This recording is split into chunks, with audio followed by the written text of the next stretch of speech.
Number 10. The Ant Strike Back. Okay, I'm gonna be honest, I struggle to find a 10th card for this list. So here we are. That said, this is a good card. It's an important piece for white aggro to stay competitive. Shout out to Swan and Carrybaro. Turns out just summoning 2 guys after chump blocking is really good for that deck. It's also generally a good card in pure green decks. Again, being able to summon a couple of guys for free that happen to provide symbols for you is really good for green. Number 9.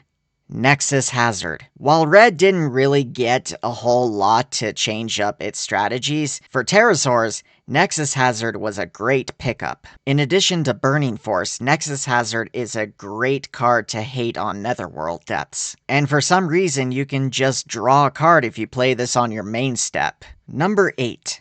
AntMan. While certainly seen in green, it is truly appreciated in non-green decks as a cheap source of ramp. The reason this isn't higher on the list is because a certain other green card does what this does, but better. Number 7.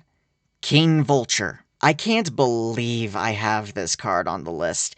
And a number 7 no less. Regardless, it can't be denied, this card has been appreciated by many decks as an extra hate card alongside Burning Force to get rid of Netherworld depths. The fact that people are now going so far as to main deck this card shows how desperate people are to play the game. I figured people would side deck this, but we really have arrived in the darkest timeline. Number 6.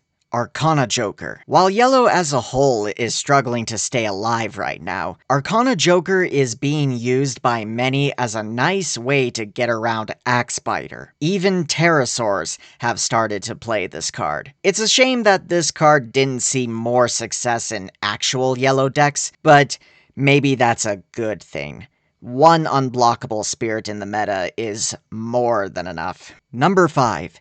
Infinity Shield. Infinity Shield asks the question, what's better than having 4 suppressions? While suppression is a better, more splashable card, Axe Biter certainly appreciates having more ways to be annoying. It's also just good support for white control in general, though I would argue there's another white card from False Gods that was more important for its overall success in the current meta. Number 4.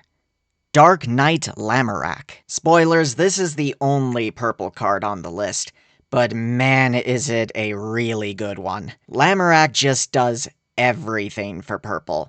It recycles spirits, including itself, it's spot removal, and it's a 4 cost for Beldegor's Immortal. This card is pretty much everything that purple could have ever wanted in a spirit, and is one of the reasons why the color is staying competitive this format. Number 3.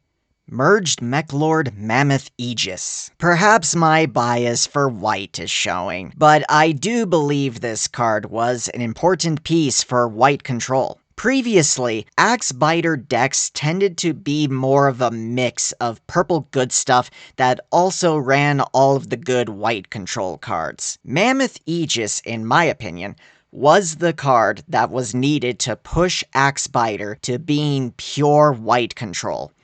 That also runs Netherworld depths. I initially underestimated this card too, but it turns out the life gain, in combination with a nice bounce effect, was good enough to push white control to play 3 to 4 copies of Namon City and become the menace we all love to hate on. Number 2.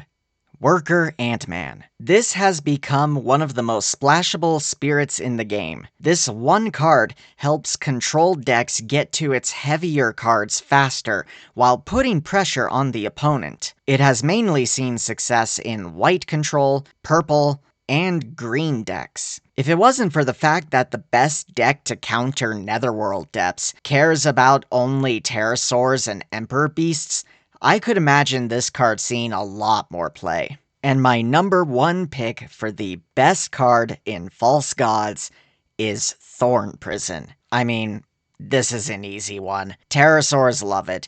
Green loves it. Purple especially loves using this to facilitate more draws off of Netherworld deaths. The only reason Axebiter doesn't generally use this card is because they have better options. This card is comparable to Ice Shield just because of its ability to end people's turns. I'm convinced that if it wasn't for this one card, green as a color would be in a much worse spot than it currently is. If you enjoyed this video, hit that like button and subscribe for more Battle Spirits Saga content. Until next time, laters.